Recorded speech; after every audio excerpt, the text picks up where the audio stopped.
Pronto, gente. Estamos começando nossa segunda aula do nosso curso de Teoria dos Jogos, certo?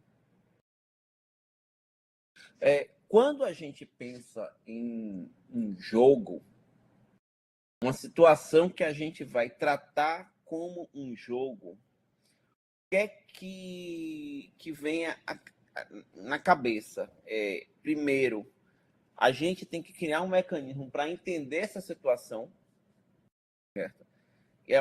Descrever a situação como um todo. A gente pode chamar isso de modelo formal do jogo, né? Assim, a gente entender como aquela situação funciona, quem são os jogadores, quais são os objetivos, como os jogadores interagem entre si, quais são as regras que permeiam aquela situação. Como a gente vai analisar isso? Certo? Por que isso? Porque a partir do modelo do jogo é que eu vou pensar em estratégias, certo? Então, por exemplo, como é que vocês explicariam como funciona um jogo da velha?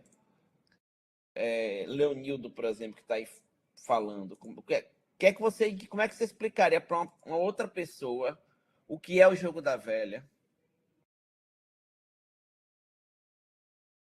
Eita, professor. Hoje eu tô na gripe brava, não tô nem tendo a. Primeiro, o raciocínio. A lógica.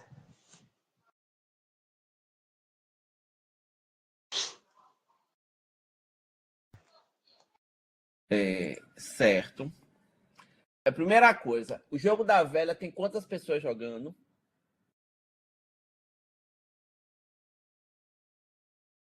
Hein, gente? 2 pessoas. 2 pessoas. Pronto, Isabel. Nós temos 2 pessoas jogando, um tabuleiro com 9 posições, certo?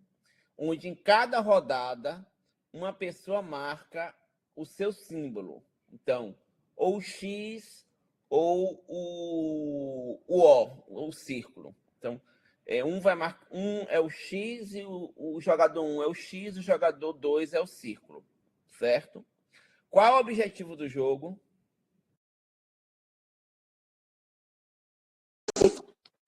Bom, eu diria que o objetivo do jogo é você tem que fazer, no caso, teria que dar 3 círculos, ou na diagonal, 3 círculos ou 3x, né? Depende do jogador. Teria que dar, né? 3 na diagonal, ou 3 na horizontal, ou 3 na vertical. O treino vertical. Então, assim, eu tenho um diagrama com 9 posições, num quadro 3x3, onde o objetivo de cada jogador é conseguir marcar os seus símbolos numa sequência em diagonal ou na vertical ou na horizontal, 3 símbolos seus. E para eu fazer isso, gente, qual é a estratégia que eu tenho que seguir para o jogo da velha? Que estratégia vocês seguem? Eu, por exemplo, se eu tiver na jogada, né? Eu iniciando a jogada, com certeza eu vou começar pelo meio, porque o meio ele tem grande chance de você ser o vencedor. Pronto. Então, assim, um objetivo é eu tentar escolher jogadas que me deem mais possibilidades de completar os 3 símbolos em sequência. Então, se eu estiver começando o jogo, o tabuleiro estiver vazio, eu jogo no meio, certo? Mas tem uma estratégia que é fundamental, que é o seguinte: se eu perceber que existe uma casa, se eu não jogar, o outro jogador pode ganhar, o que é que eu tenho que fazer? Eu tenho que jogar. Óbvio que se eu não for ganhar naquela rodada, mas na próxima rodada, aquela casa, ela dá a vitória para o outro jogador, então eu tenho que jogar naquela casa. Porque uma estratégia fundamental no jogo da velha nem é ganhar, é evitar perder. Vocês concordam comigo, gente? O que é que vocês acham disso? Sim. Então, assim, eu não quero, assim, óbvio que eu quero ganhar, mas para eu ganhar, eu preciso não perder, certo?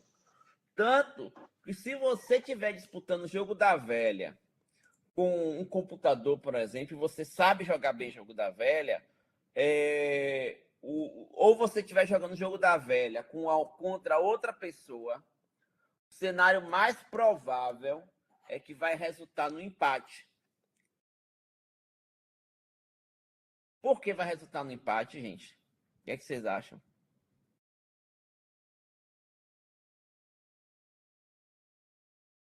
Hein? Bom, porque os jogadores eles vão sempre procurar estratégias para não perder, né?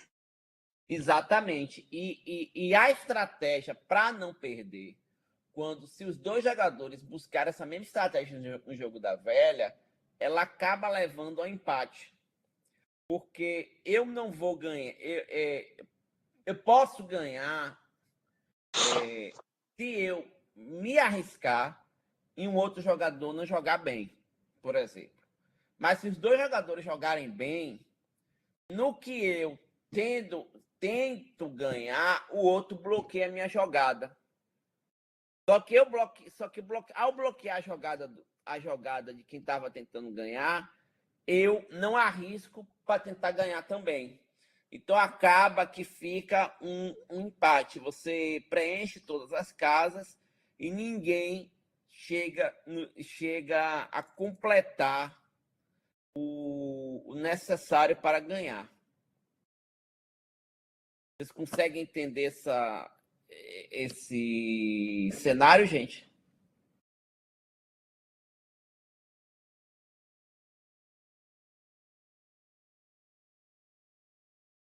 Hein, pessoal?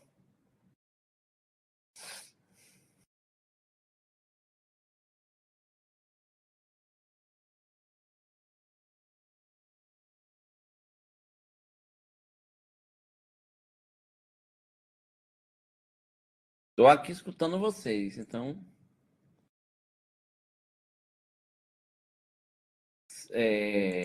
interajam comigo para eu saber que vocês estão vivos.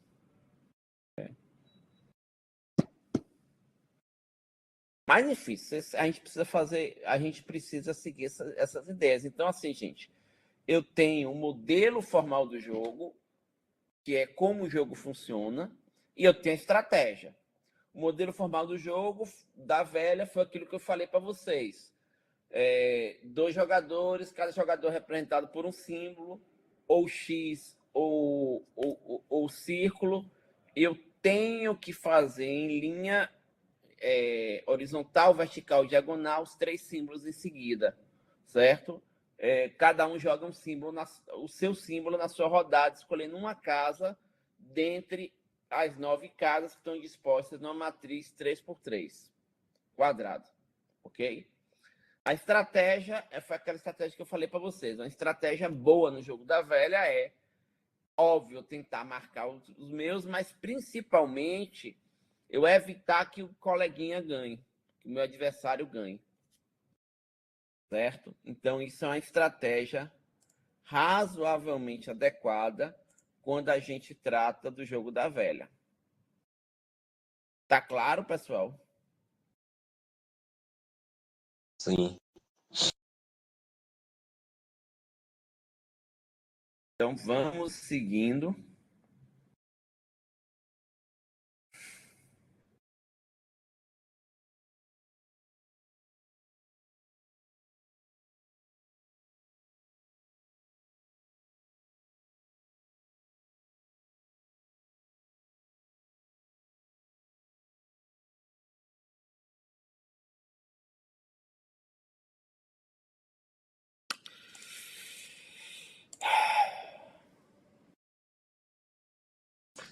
Então, assim, gente, os jogadores, eles assumem estratégias. e vou realizar as ações, que são as jogadas, que vão interferir no resultado, no seu resultado e no resultado dos demais jogadores. Certo? E uma outra coisa é o seguinte, a gente assume que um jogador ele tende a ser racional. Por que o jogador tende a ser racional, gente? O que vocês me diriam com isso, sobre isso? Olha, o jogador ele tende a ser racional. O que eu quero dizer com isso? Hein?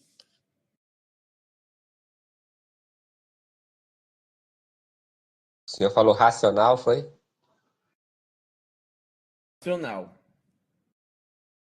A gente tem que ter um raciocínio, né? A gente tem que pensar, principalmente nos jogos, né? Tentar bloquear, como o senhor falou aí, as jogadas do outro parceiro. É isso aí no caso específico do jogo da velha, mas em qualquer situação de jogo, o que é que acontece?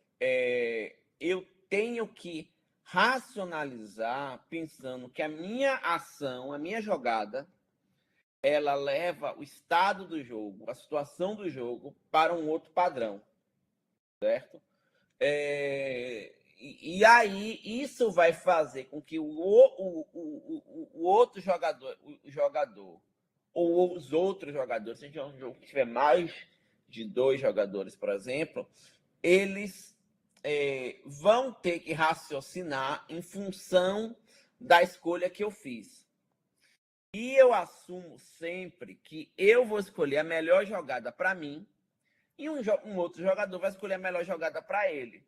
Se eu tiver num jogo que a gente chama de jogo soma zero, que é a ideia, assim, a ideia de você ter um jogo em que somente um vai ganhar, se tiver uma situação como essa, o que é que ocorre, gente? Se tiver uma situação de jogo soma zero, eu, ao tentar ganhar, eu vou fazer com que o meu adversário perca. O meu adversário, ao tentar ganhar, vai tentar fazer com que eu perca. Certo? Então, eu tenho que tentar levar o jogo a situações que me sejam melhor favoráveis e que sejam mais contando com a ideia de que o adversário vai escolher justamente o oposto. Vai escolher situações que é melhor favorável para ele e possivelmente não vai ser bem favorável para mim. Certo?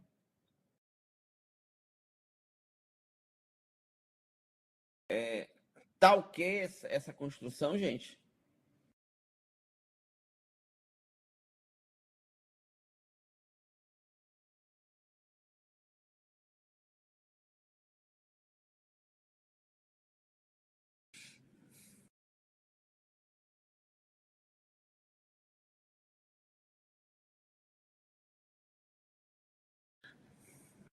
Vocês conseguem entender isso direitinho? Alô, Hilton, Gilmar, Isabel e Leonildo.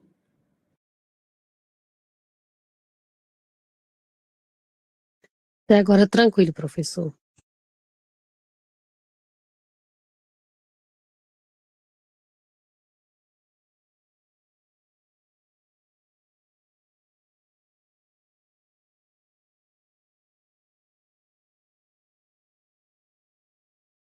Ótimo, então, pessoal.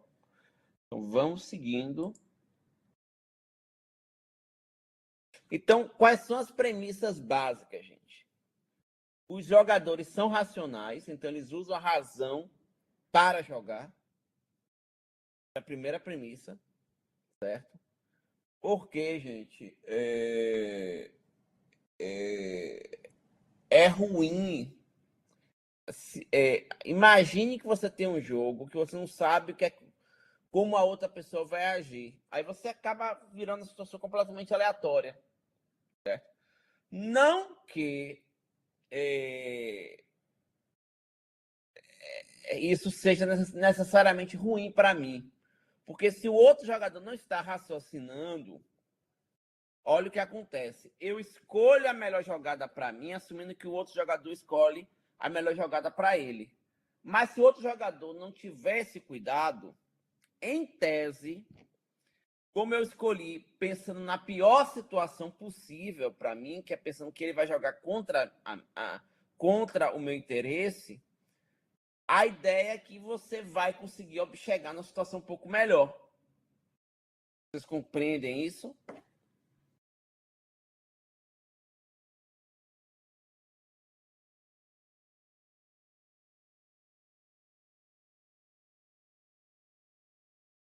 Então, gente, o jogador, o coleguinha, o adversário não ser racional, não necessariamente é uma situação ruim. Mas a gente assume que ele é racional, porque se a gente estiver preparado para um jogador racional, um jogador que jogue com a razão, que vai escolher o melhor para ele e sendo meu adversário, o que é melhor para ele, possivelmente é pior para mim. Se eu conseguir trabalhar com essa situação, eu trabalho com qualquer outra situação. Certo? A outra coisa é, as regras do jogo são conhecidas pelos jogadores. Não tem como eu jogar um jogo sem conhecer as regras. Se eu jogo um jogo sem conhecer as regras, eu vou também, aí assim, eu não vou conseguir racionalizar. Eu não vou conseguir pensar em uma estratégia.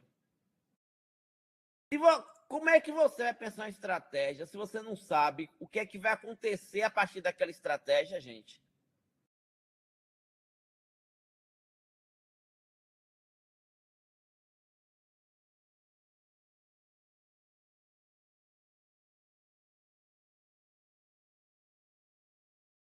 Imagine que você está jogando um jogo que você não sabe não sabe a consequência dos seus atos. Como é que você decide? Você consegue decidir alguma coisa? Você não sabe qual é a consequência do que o que você está tomando como ação vai causar? Hein, gente? Me respondam aí.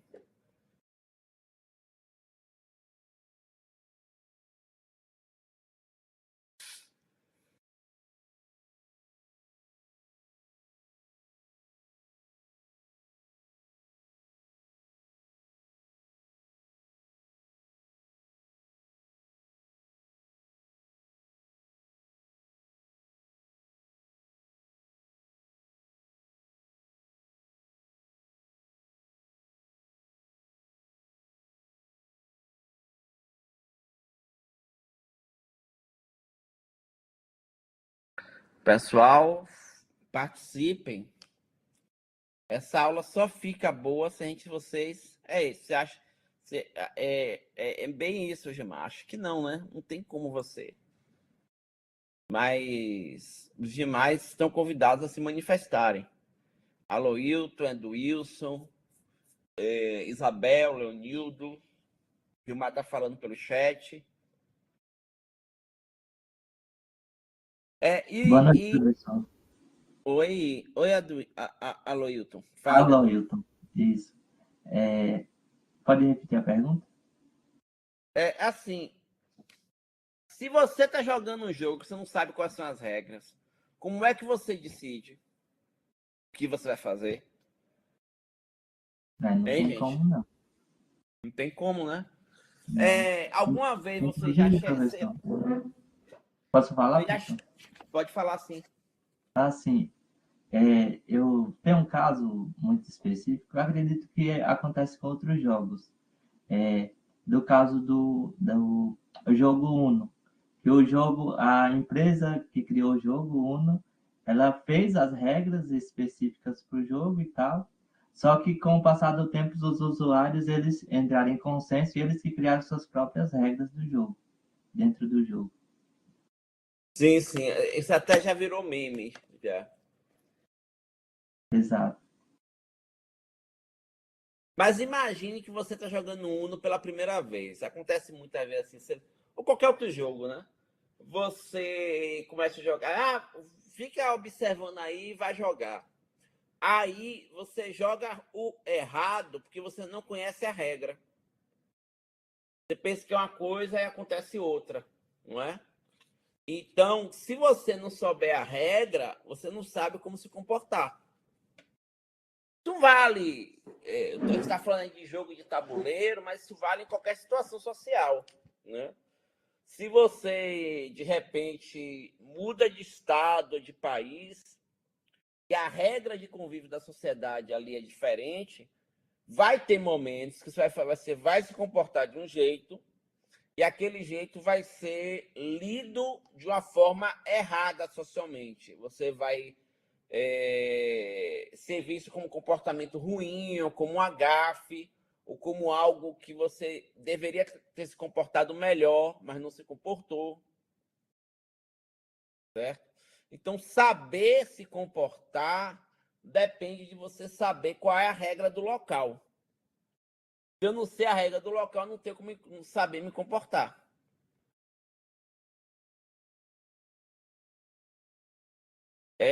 Não se preocupem que a aula tá gravada, né? Estou gravando a aula, né? E eu sempre coloco a aula no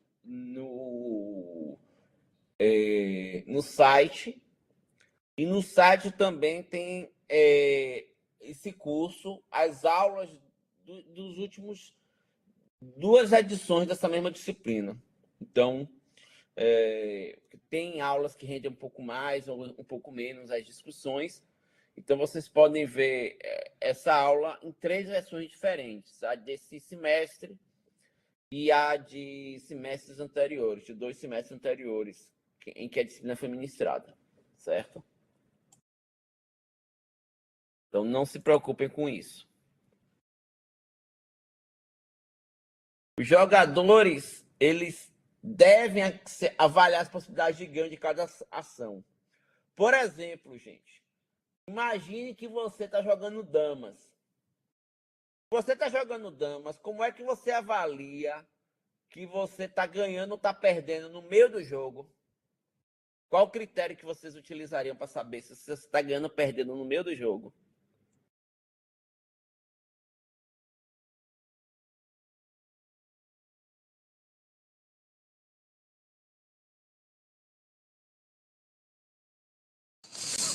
Professor, eu já joguei dama quando era criança, não lembro muito bem não, mas eu acredito que pela quantidade de peças que eu consegui capturar do jogador. É uma boa métrica, né? É uma boa métrica pela quantidade. Se de repente, vamos lá, o jogo de damas, eu não vou me lembrar agora quantas peças são, mas deixa eu dar uma pesquisa, olhar aqui quantas peças tem o jogo de damas. São 12 peças brancas, 12 peças pretas, certo? Se de repente eu olho o tabuleiro e eu capturei 10 peças do adversário e eu estou com 3 e ele capturou 3 peças minhas. Acho que esse cenário é muito claro, né? 10 contra 3 que eu estou ganhando. Certo? Porque eu capturei 10 peças e só perdi 3 peças. Então a possibilidade de eu capturar todas as peças é muito maior. Porque eu ainda estou com 9 peças jogando para, com as minhas 9 peças, tentar capturar as 2 peças que sobraram dele. Certo? Então, eu tenho uma métrica muito fácil da gente ver isso. Se eu estou jogando xadrez, que as peças têm funções diferentes, eu também posso ter uma métrica, mas essa métrica ela é um pouquinho diferente. Se eu tiver capturado a rainha, é uma peça que se movimenta por todas as direções e quantas casas eu quiser, isso vale muito mais no jogo do que se eu tivesse capturado o peão. É uma peça que só faz um movimento para frente, certo? 2 casas na primeira jogada ou, a partir da segunda jogada, uma casa, certo? Então, a depender do jogo, eu consigo avaliar de forma diferente. Vocês já jogaram, por exemplo, jogos de cartas, tipo buraco? Algum de vocês? Eu não, mas o xadrez eu já joguei um bocadinho já. É um jogo muito bom e requer muito tempo, né? Muito, Requer muito muito tempo. tempo, muito raciocínio, muitas estratégias. É porque é difícil achar alguém que saiba jogar xadrez. Aí são poucas pessoas. Pelo menos das pessoas que eu conheço, pouquíssimas sabem jogar. É verdade. Mas assim, quando eu falo, por exemplo, um jogo como Buraco, jogo de cartas, né? Se você pega uma. Se você começa a fazer jogos na mesa, a partir de 3 cartas na sequência faz o jogo, cada você vai ter, você já tem pontos ali que são seus. Se você faz uma canastra, você faz uma sequência de sete elementos, você tem pontuação. Se você tem carta, se você pega uma carta na mão e essa carta é um duque, que vai te ajudar, por exemplo, a completar uma canastra ou a baixar um jogo. Então, você tem elementos que você consegue medir se você está bem ou se você está mal, certo? Então, a ideia é, o jogador ele consegue medir o desempenho dele, certo? Durante um jogo. Porque existe uma regra, uma métrica, um critério, uma forma que a gente consegue, utilizando aquele critério, saber se eu estou muito bem ou se eu estou muito mal no jogo. Vocês conseguem ver isso, gente?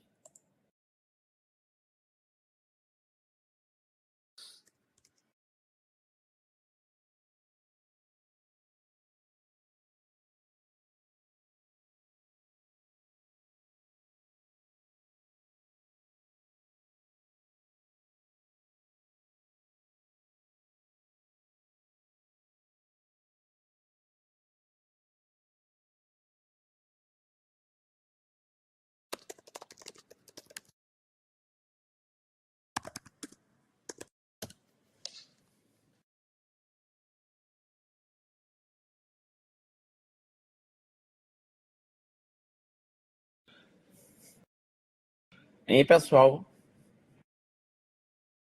Quando você não conhece o jogo, eu entendo.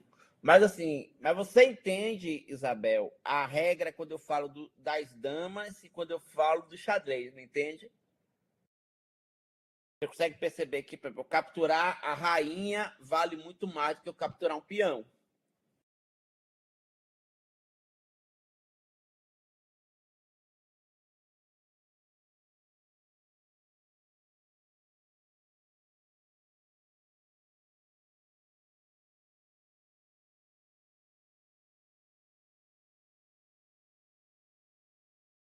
Professor,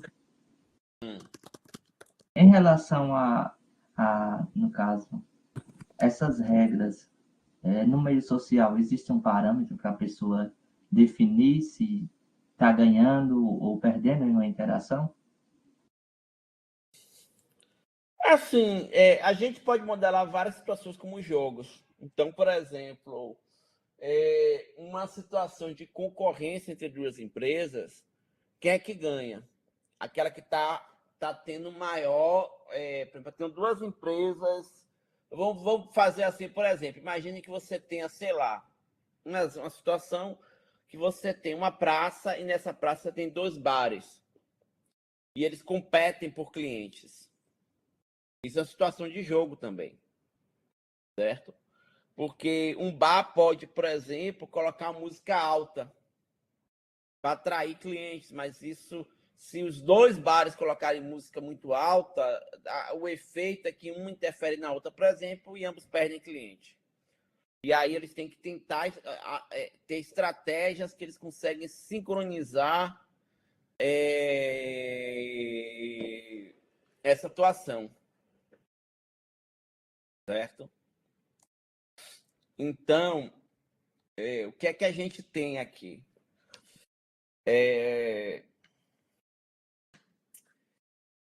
Eu, o bar que está ganhando mais é qual? Aquele que está tendo mais clientela. Então, mesmo numa situação social, que a gente consegue modelar como um jogo, aí eu não estou falando de jogo de tabuleiro, eu estou falando de outras situações que a gente modela usando a teoria dos jogos, a gente sempre vai ter uma métrica, uma medida que eu olhe para a situação e diga, olha, neste momento, a situação está mais favorável para fulano, para o determinado jogador do que para o outro jogador. Certo? E o jogo, eu sempre consigo expressar ele de forma formal.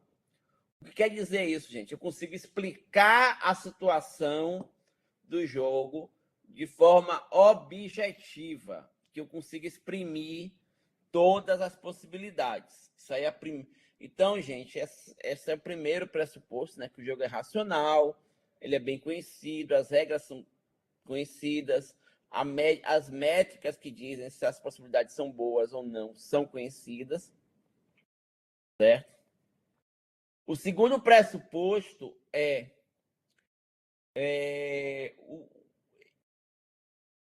o jogo ele tem que ter uma aplicação racional. E eu não posso agir racionalmente se eu não conheço a regra do jogo. Por quê, gente? Eu só posso usar a razão. O que a razão tem a ver? A razão tem a ver com a lógica. Eu só consigo usar lógica se eu tenho conhecimento da situação real, se eu sei a partir do que eu vou raciocinar. Vocês concordam comigo?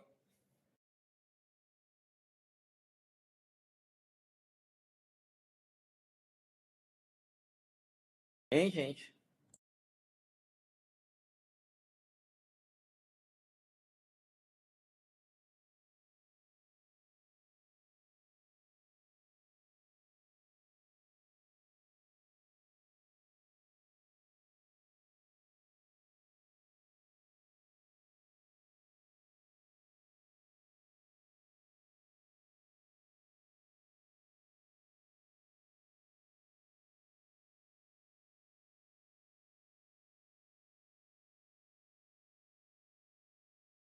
Professor, eu concordo Diga, com... Aloy. Alô, eu Diga. concordo com o senhor pelo seguinte motivo, porque para a pessoa poder agir ou fazer alguma ação, antes passa pelo pensamento, né? Pelo raciocínio. Aí não tem como eu agir, no caso, de acordo com as regras do jogo, fazer alguma atividade dentro do jogo sem antes raciocinar, sem antes pensar naquela ação. Não é isso? Exatamente. Para eu pensar naquela ação, para conhecer como é que o jogo funciona. Tenho que agir racionalmente. As regras do jogo determinam, olha, eu posso fazer isso, mas não posso fazer aquilo naquela situação. Certo? Então, por exemplo, a Isabel, que conhece o xadrez, ela sabe que a torre ela se movimenta ou na vertical ou na horizontal. A torre não se movimenta na diagonal. Então, eu não consigo realizar movimentos de diagonal com a torre. Isso aí é a regra do jogo. Né? Então, vai ter coisas que ela vai conseguir fazer e vai ter coisas que ela não vai conseguir fazer.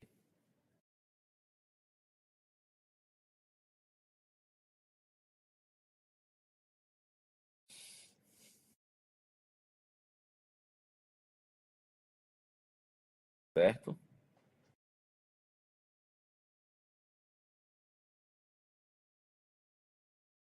Bem, entendendo esses pressupostos, os jogadores devem ter capacidade de avaliar os seus benefícios. Olha, se eu realizar determinada jogada, eu vou, por exemplo, aquela disputa dos bares, se eu oferecer tiragosto grátis, eu vou atrair mais clientes, mas talvez eu tenha uma perda na minha receita ou não. Porque se de repente eu atraio mais clientes, eles consomem mais álcool, alguma coisa do tipo, e aí eu consigo, apesar de eu estar perdendo no tiragosto, eu ganho no lucro total, por exemplo. Então, eu tenho que ter capacidade de avaliar o que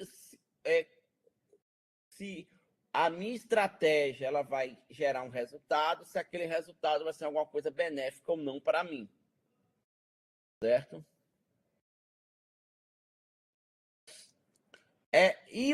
Por fim, o quarto pressuposto diz o seguinte: olha, se o jogo eu consigo formalizar ele, eu consigo tratar ele de forma objetiva, eu entendo como é que ele funciona. Eu entendo como é que aquela situação se apresenta e ela funciona. E isso permite analisar a situação de uma forma consistente, certo?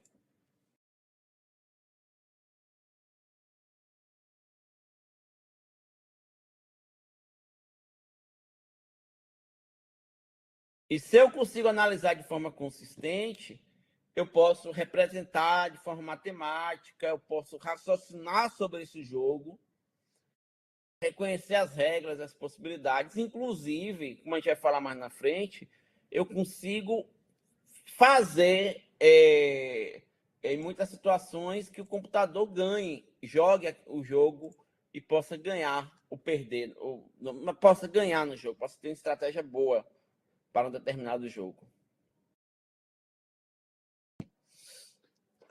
Certo? Então, eu tenho várias formas de pensar um jogo. Como é que eu represento um jogo? Eu posso pensar uma possibilidade de ganho, pensando, ó, se você jogar tal coisa, você vai ter tal possibilidade de ganho ou não. Eu posso pensar numa árvore. Olha, essa situação aqui, se eu jogar desse jeito, eu tenho essa possibilidade. Se eu jogar desse outro, eu tenho essa outra possibilidade. Então, eu tenho algumas formas de representar o jogo. Certo? Então, por exemplo, forma matricial. Você tem aqui, na forma matricial, a situação do dilema do prisioneiro. Olha, você se lembra do dilema do prisioneiro? A gente viu na aula passada. Então, basicamente, a gente recapitulando, eu tenho uma situação de 2 jogadores, os 2 foram presos por cometerem um determinado crime em conluio e eles são interrogados individualmente. No que eles são interrogados individualmente, eu ofereço um acordo para cada um deles, com a seguinte regra: se ele confessar o crime, mas o colega não, eu absolvo ele, e o colega, que não confessou, eu consigo incriminar e ele fica preso 10 anos. Certo? Se ambos resistirem a confessar o crime, eu vou tentar que eles confessem até o prazo de 6 meses. Como ambos não confessaram, eu acabo não tendo prova suficiente e libero os 2. E a terceira situação é: ambos confessam crime. E eu não vou dar para eles 10 anos, mas eu vou dar 6 anos para cada. Então, aí eu represento as possibilidades do jogo na forma de uma matriz. Vocês conseguem ver aqui, gente? Primeira linha, primeira coluna. Eu fico em silêncio, meu comparsa fica em silêncio. 6 meses para mim, 6 meses para ele. Primeira linha, segunda coluna. Eu fico em silêncio, meu comparsa confessa. Eu pego 10 anos, ele fica livre. Segunda linha, primeira coluna. Eu confesso, meu comparsa fica em silêncio. Eu fico livre, meu comparsa pega 10 anos. E segunda linha, segunda coluna. Eu confesso, meu comparsa confessa. Ambos pegam 6 anos. Vocês entenderam a forma de representar um jogo de forma matricial? Hein, gente? Sim, eu entendi. Pronto. A gente está representando naquela forma do quadro. E aqui, agora, forma sequencial em árvore. Que jogo é esse aqui, gente? Eu estou representando em forma sequencial ou em árvore. Jogo da velha. Jogo da velha. Então, eu tenho aqui, o primeiro quadro é o tabuleiro vazio, eu tenho 9 possibilidades de jogada. A primeira jogada, eu joguei o X. A segunda jogada, o círculo tenta bloquear o meu ganho. Então, ele vai jogar aqui ou jogou no horizontal ou numa vertical, tentando bloquear o meu ganho, certo? E aí eu tento, de repente, bloquear o ganho dele, certo? Ou tentar maximizar o meu ganho, certo? Então, eu vou exprimindo as possibilidades. Cada jogada é um nó que abre outras jogadas possíveis e assim por diante, até eu chegar nos estados terminais. Então, se eu sou o jogador X, esse estado terminal aqui, gente, que eu tenho na segunda coluna todos os círculos, eu vou dizer que é o estado -1, é o estado que eu perdi, é negativo para mim. O estado que eu tenho o 3x na diagonal é o estado +1, o estado que eu ganhei. E o estado aqui do meio, que eu estou vendo aqui, que eu não tenho nenhuma formação, mas tudo completo, é estado de empate, ninguém ganha. Certo? É aquele estado que ninguém consegue ganhar. Vocês entenderam ambas as formas de representar? Quando eu represento de uma forma matricial, é uma situação assim simples, uma rodada de decisão, por exemplo. Mas na forma de árvore, eu tenho várias jogadas, e aí cada jogada gera novas possibilidades, e por isso a representar na forma de árvore é mais interessante.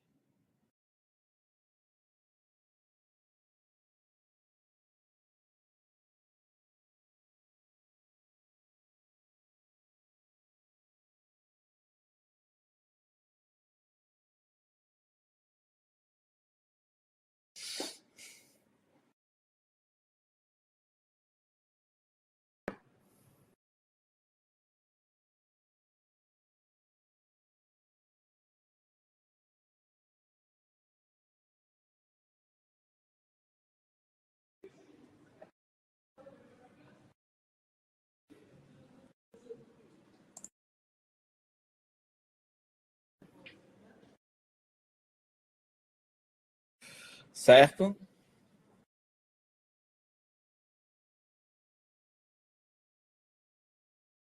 Bem,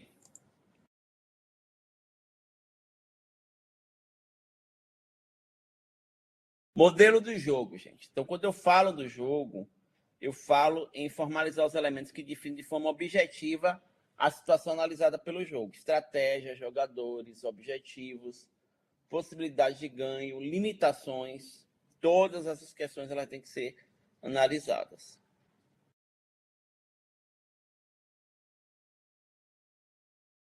E aí nós temos diferentes tipos de jogos.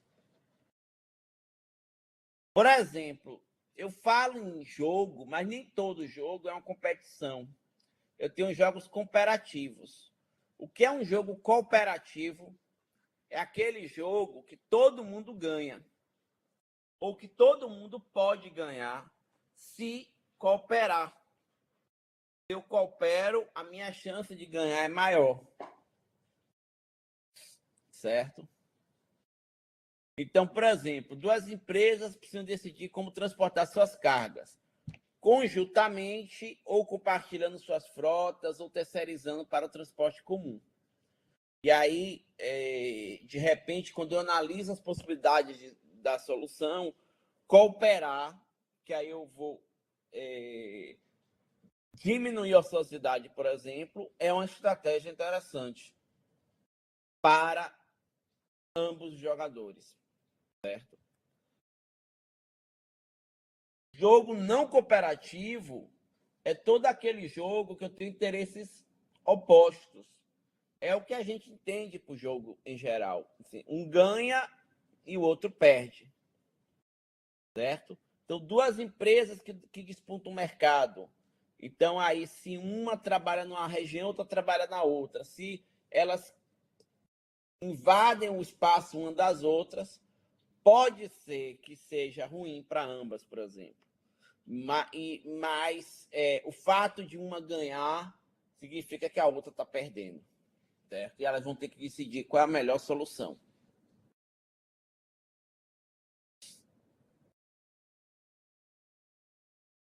E jogos que não necessariamente são cooperativos ou não cooperativos, interesses mistos. Eu tenho duas possibilidades na mesa. Duas empresas, por exemplo, podem investir cada uma isoladamente para desenvolver uma nova tecnologia, e aí elas estão competindo entre si, ou elas podem cooperar, dividindo os gastos com o desenvolvimento. Elas escolhem se elas querem competir ou se elas querem cooperar. E aí, ambas as situações podem ter consequências favoráveis ou desfavoráveis aos jogadores. Certo? Tá claro, gente?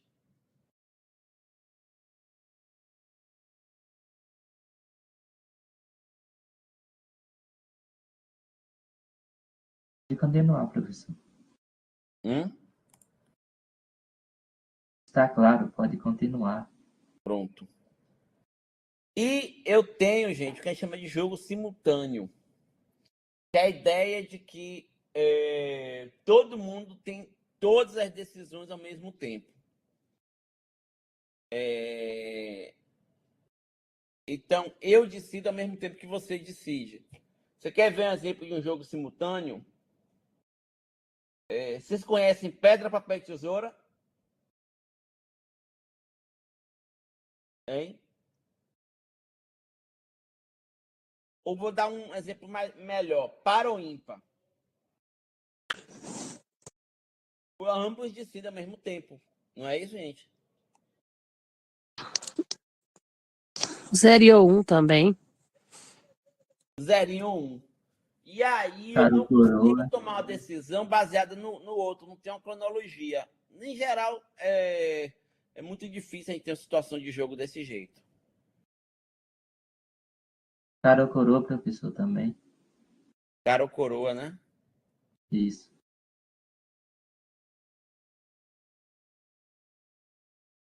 Então tem situações desse tipo.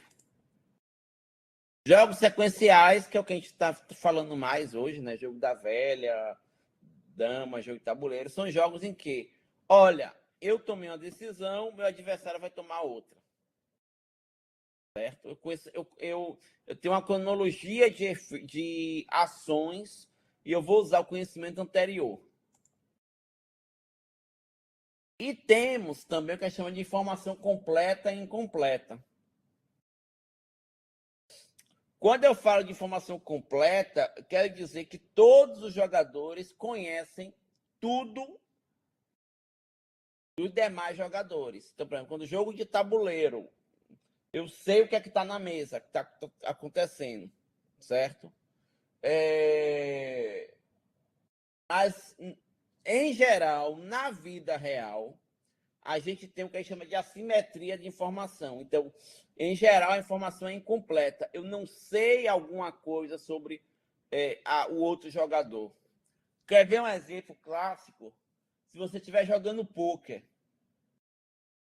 vocês conhecem a ideia do pôquer, que você toma, que cada jogador tem cartas e eles apostam baseado na possibilidade de se fazer determinadas sequências na mesa.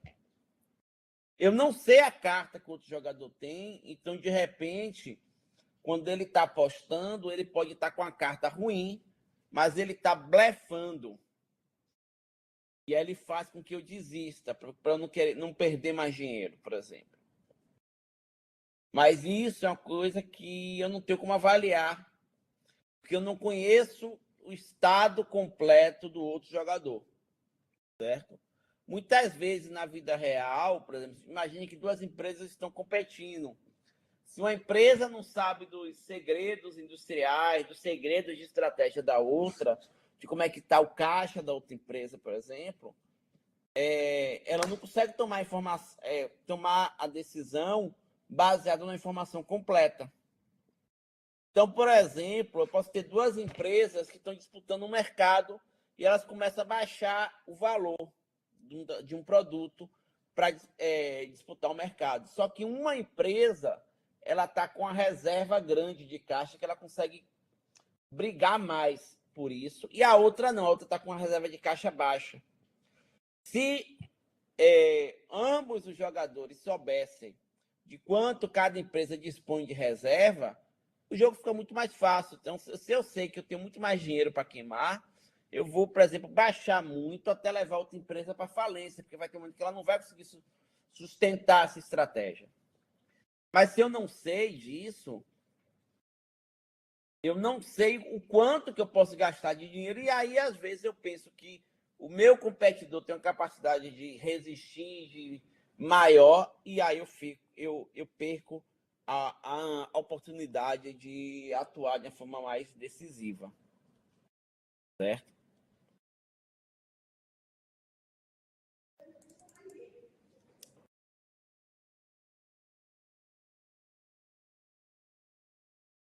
Então, por exemplo, esse exemplo aqui é basicamente bem parecido com o que eu estava falando. As empresas de aviação, elas decidem praticar a preços abaixo do custo ou não. Eu não sei o que é que o outro tem de poder de fogo, certo? Então,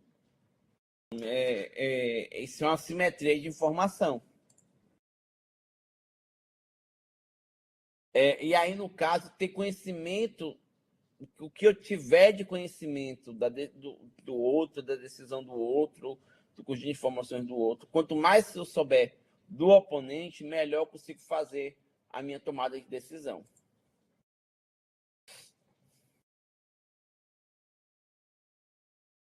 E um conceito importante, gente, é estratégia dominante. Qual é a melhor estratégia independente do que o outro vai decidir. Certo? E aí, isso é interessante porque isso não é muito intuitivo. Aí a gente fala de um conceito chamado equilíbrio de Nash, que tem exatamente a ver com esse negócio de estratégia dominante. A ideia todos os jogadores procuram aquela sua estratégia que domina em relação à decisão do outro. Certo? Então, quando eu pego, por exemplo,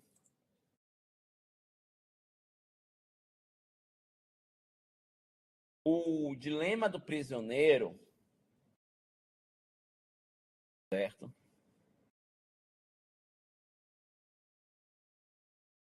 Se eu fico em silêncio, eu posso me sair, mas eu posso ficar 10 anos, independente do que o outro vai fazer, certo? Mas se eu confesso, independente do que o outro vai fazer, eu tenho uma melhor estratégia, porque se eu confesso e ele fica em silêncio, eu fico livre, que é melhor do que ficar em silêncio quando o meu comparsa fica em silêncio. E se eu confesso e o meu comparsa confessa, eu saio em 6 anos, certo? Que é melhor do que ele confessar e eu ficar em silêncio, que eu fico em 10. Então, de qualquer jeito, não importa o que o meu comparsa faça, a estratégia dominante minha é confessar. Aí, quando eu vou para o comparsa, ele vai pensar exatamente a mesma coisa. Então, qual é o equilíbrio de Nash? O equilíbrio de Nash aqui seria ambos confessarem, porque ambos confessando vão ter o melhor resultado. Isso não é algo muito intuitivo a princípio, né? Porque a gente pensaria, né? Acho que na aula passada tinha até aluno que é policial diz assim, não, professor, o que vai acontecer aqui é que ambos vão ficar calados. Né? Mas, matematicamente, analisando as possibilidades do jogo como um todo, ambos, eu confessar é a solução melhor para mim, e o meu comparsa confessar a situação melhor para ele. Certo? E aqui é óbvio que a gente parte do seguinte pressuposto, gente, no dilema do prisioneiro, é que os prisioneiros eles não se comunicam. Porque se eles se comunicarem, acho que é óbvio para todo mundo, ambos ficariam em silêncio. Mas eu não tenho a segurança na ação do outro. Certo? Então, prisioneiro 1 pode ter a seguinte linha de raciocínio. Se o prisioneiro 2 pode confessar ou negar. Se confessar, é melhor confessar também. E se negar em um confessar, ele também estará livre. Um estará livre. Então, a melhor opção é confessar.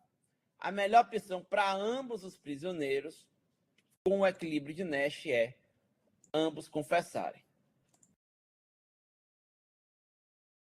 E, óbvio, como eu falei aqui, gente, o fato principal do dilema prisioneiros é que eles não se comunicam. Certo? Vocês entendem isso? Hein, pessoal? Aloilton, Gilmar, Isabel. Sim.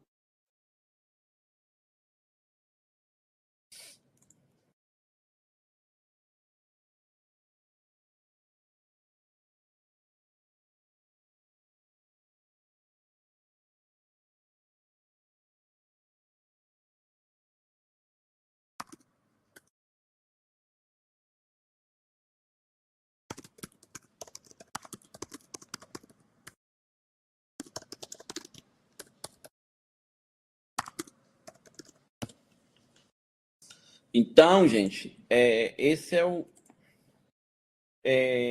Se eu puder visualizar o que é melhor para ambas as partes, se me comunicassem, o equilíbrio mudaria, porque aí é óbvio que eu, sabendo o que o outro pensa, eu poderia articular uma ação com o outro que fosse benéfico para ambos, que a situação seria, olha, 6 meses para cada um, certo? Isso é melhor do que, obviamente, 6 anos para cada um.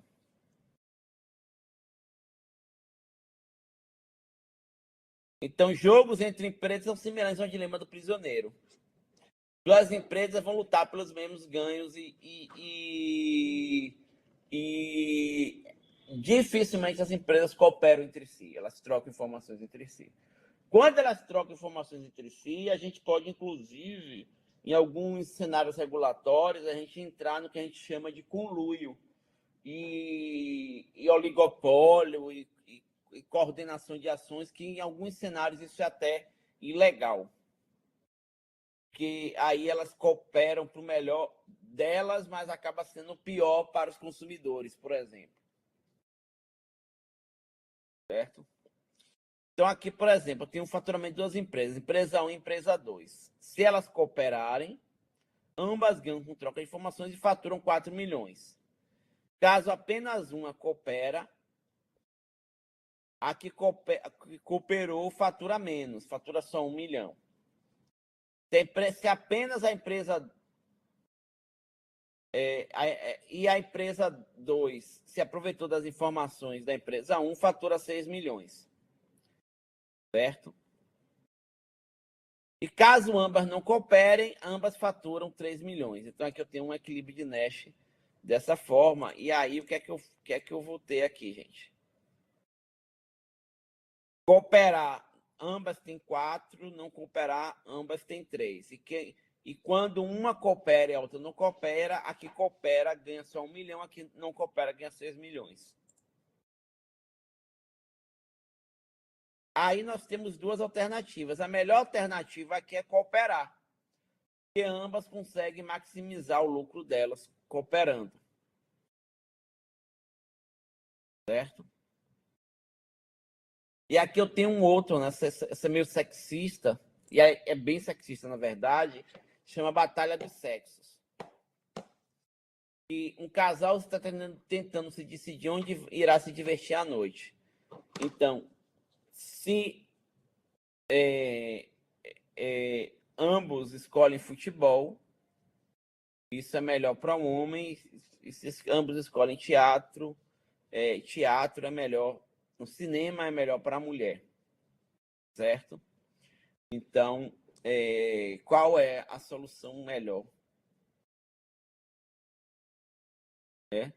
Quando o casal decide fazer programas diferentes, isso é ruim para ambos, né?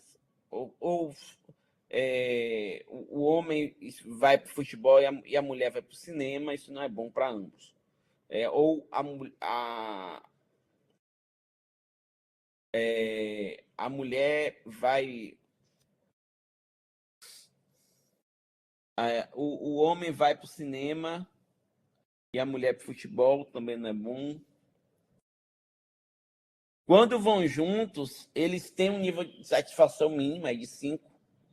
E aquele que está no lugar que gosta mais está com nível 10. Então, ir juntos, ou ambos irem ao teatro, ou ambos irem ao futebol, é a melhor solução para o casal como um todo, né? E aí são o equilíbrio de Nash, certo? Então, a melhor solução para o casal como um todo. E aqui um outro exemplo interessante é o chamado Velozes e Furiosos. Vocês já viram essa série Velozes e Furiosos, gente?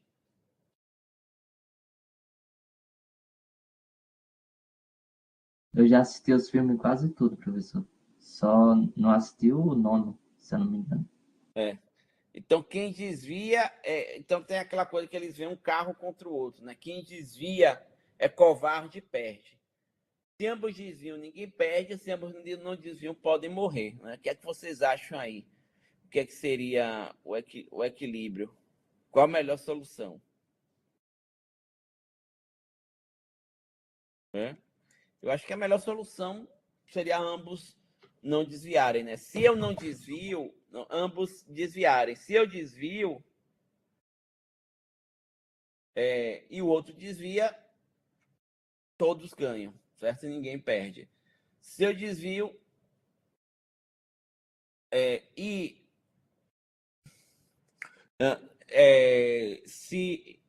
se eu não desvio, gente, e o outro desvia, eu ganho. Mas se eu não desvio e o outro não desvia, eu perco. Então ali não é o dominante. Então melhor seria ambos desviarem, certo? Então a gente pode analisar qualquer situação que tenha regras objetivas claras, pensando na perspectiva de teoria dos jogos. Ok? Tá ok até agora, gente? Tá ok.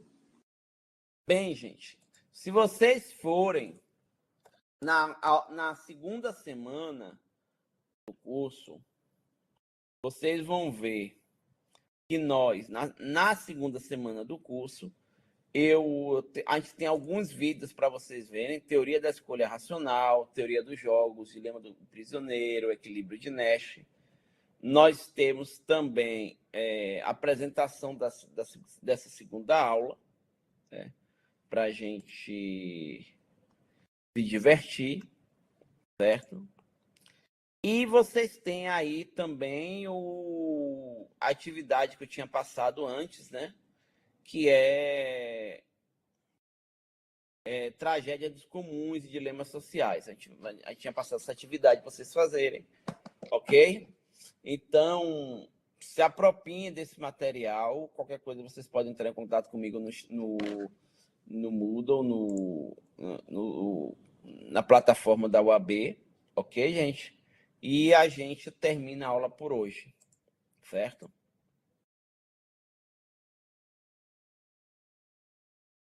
Tá ok, professor. Boa noite, viu? Muito obrigado. Boa noite, pessoal.